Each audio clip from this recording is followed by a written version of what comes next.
新竹北埔的古老平房，飘散浓浓历史味。国中就离开客家庄的彭孟煇，重拾擂茶滋味，找回祖先遗落的记忆。因为整个生活习性受到很大的改变，所以以客家的传统这个东西慢慢就失为了。 客家象征的擂茶，原来曾经失传过。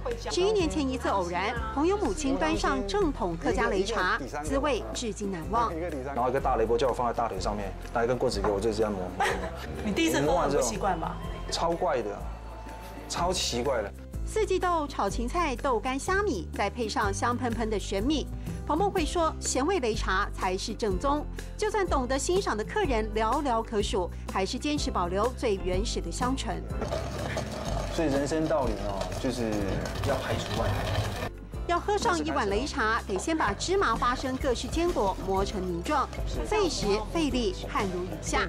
昔日客家女性得一手包办，而各种滋味等您亲自品尝。